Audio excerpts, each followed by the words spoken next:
दोस्तों, मुझे भी बम्बई में रहते हुए 50 से ज़्यादा साल हो गए, लेकिन मैंने इतनी गर्म महफिल कभी नहीं देखी बम्बई में।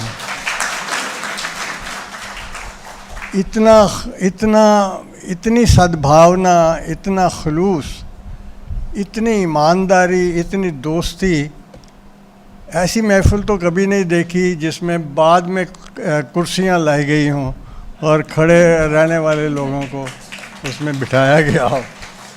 तो ये एक अद्भुत करिश्मा है और ये मेरा ख्वाब भी था।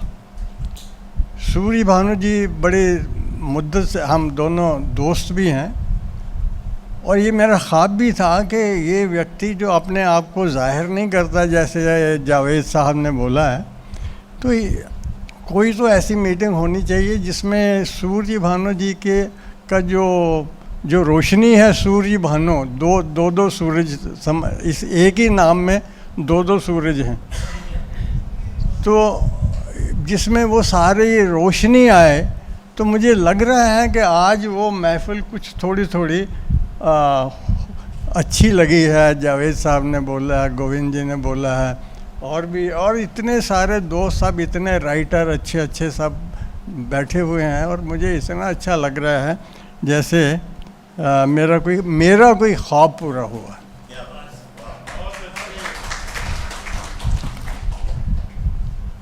मैंने कई बार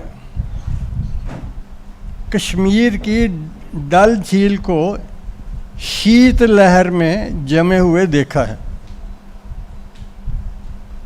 लेकिन जब ठंड कम होने लगती है तो उसकी ऊपरी परत दरकने लगती है। कुछ वैसा ही मुझे आज यहाँ महसूस हो रहा है। इस बात के लिए चिंतन दिशा के संपादक श्री हृदेश मयंक और उनके साथी विशेष तौर पर बधाई के पात्र हैं कि उन्होंने एक अप्रतिम कवि को सम्मानित करने के लिए संकल्प किया जो किसी खेमे से ताल्लुक ही नहीं रखता है। इतनी संजीदगी से इतना शानदार अंक निकालकर उन्होंने सचमुच जमी हुई झील की ऊपरी सतह को तोड़ दिया है। बहुत पहले की बात है, 25-30 बरस हो गए होंगे, मैंने सूर्य भानु की एक गज़ल पढ़ी, शायद धर्मयुग में छपी थी। दिल में ऐसे उतर गया कोई जैसे अपने ही घर गया कोई। एक रिमझिम में बस घड़ी भर की दूर तक तरबतर गया कोई। आम रास्ता नहीं था मैं, फिर भी मुझसे होकर गुजर गया कोई।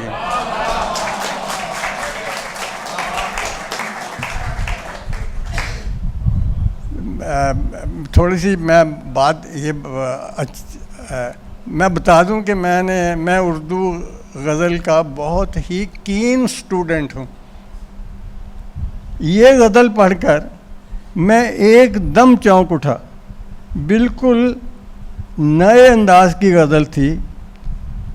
छंद बेशक उर्दू का था, लेकिन ये उर्दू के किसी स्कूल या मशहूर शायर के अंदाज की गज़ल नहीं थी।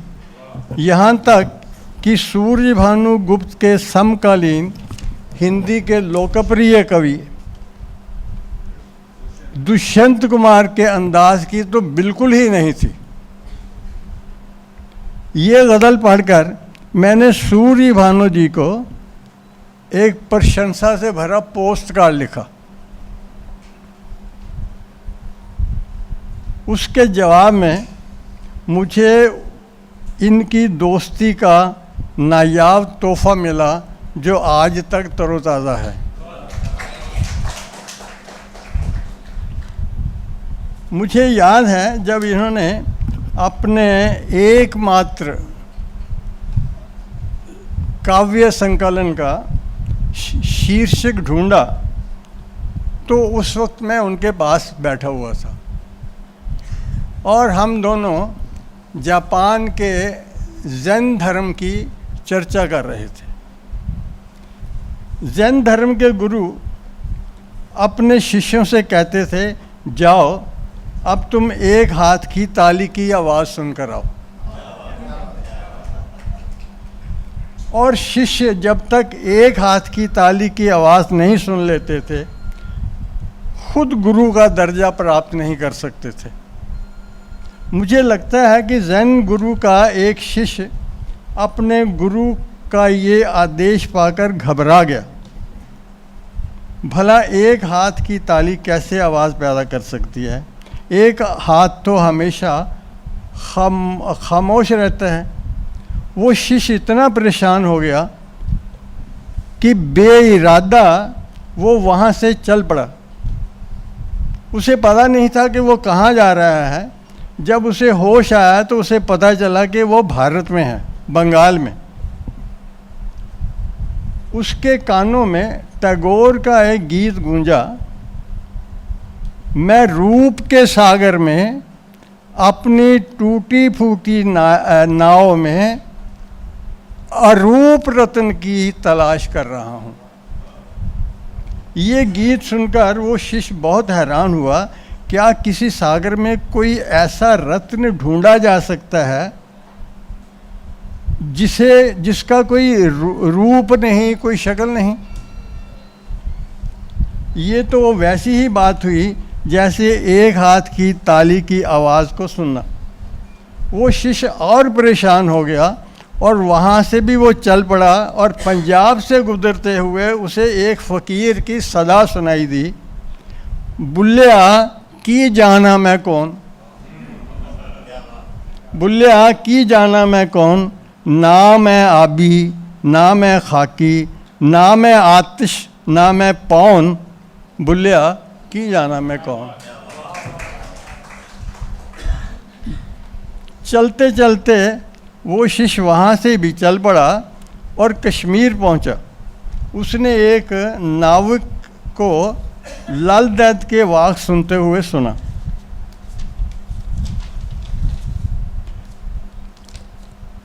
मैंने वाक क्या था, मैंने शिव और शक्ति को समागम में देखा। मुझे महसूस हुआ कि मैं अमृत के सरोवर में डूब गई हूँ, जीते जी मर गई हूँ, अब मुझे किसी का क्या डर। वो शिष्य और भी परेशान हो गया, अरे मैं किस देश में आ गया, यहाँ कोई रूप के सागर में अरूप रत्न की तलाश कर रहा है, कोई कह रहा है मैं कौन हूँ, कोई डूब कर भी मर नहीं रहा। वो और घबरा गया, लेकिन उसे शक होने लगा, एक हाथ की ताली की आवाज़ मुझे यहीं सुनने को मिलेगी। कश्मीर से सीधे वो बम्बई में आया। वहाँ उसने सबसे ज़्यादा भीड़ भड़के वाले शोर शराबे से भरपूर इलाके दादर में एक कमरा किराए पर ले लिया।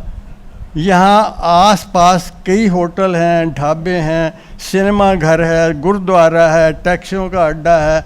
अब तो फ्लाईओवर भी सर को छूने लगा है। ज़ैन गुरु के उस शिष्य ने अपना हिंदुस्तानी नाम रखा सूर्य भानु।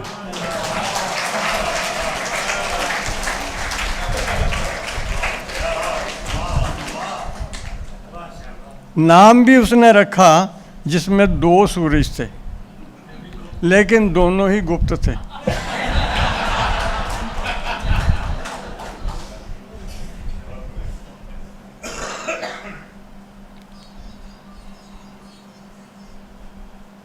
यहाँ सब कुछ गुप्त ही तो है।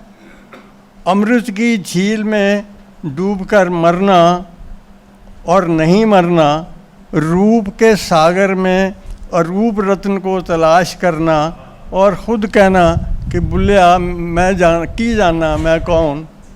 तो और सूर्यभानु जान गए हैं कि भरपूर शोर में ही खामोशी की आवाज़ को सुना जा सकता है। देखिए उन्होंने कैसे खामोशी को जिया है। दर्द के शहर में मेरा घर है, दर्द के शहर में मेरा घर है, मेरे घर का पता है खामोशी। दर्द के शहर में मेरा घर है, मेरे घर का पता है खामोशी। कौन किससे कहाँ से छूटा है, हाय किसकी सदा है खामोशी। रूह दे दी बदन नहीं बख्शा, किस खता की सज़ा है खामोशी। दोस्तों खुद तलक पहुँचने का मुख्तसर रास्ता है खामोशी। खामोशी को ढूंढने में सन्नाटे ने बड़ी मदद की है। रूह तक घूमता है सन्नाटा, रूह तक घूमता है सन्नाटा, मुझ में क्या ढूंढता है सन्नाटा। जैसे उजड़े मकान से सब्ज़ा मुझसे यूं फूटता है सन्नाटा। खुद को खुद ही पुकार कर देखो, किस कदर गूंजता है सन्नाटा। दादर के तीव्र कोलाहल में जीकर सूर्यभानु गुप्त ने जान लिया है कि एक हाथ की ताली की आवाज़ सन्नाटे और खामोशी में ही गूंजती है। उनका एक शेर है, अपने घर में ही अजनबी की तरह, मैं सुराही में एक नदी की तरह। सुराही के पानी को नदी का एहसास होने लगे तो एक हाथ की ताली की आवाज़ सुनाई देने लगती है। आवाज़ तो हर वक्त मौजूद है, आवाज़ तो हर वक्त मौजूद है, उसे सुनने वाला एहसास चाहिए। मैं चाहता हूँ कवि सूर्यभानु हमेशा दो दो सूरजों के समान चमकते दमकते रहें। अगर वो गुप्त रहने की आदत नहीं छोड़ सकते तो कोई बात नहीं, क्योंकि हृदेश मेंट जैसे दृष्टि संपन्न कुशल संपादक अपने साथियों के साथ मिलकर चिंतन की दिशा को भांप कर उन्हें अज्ञातवाद से बाहर ला सकते हैं।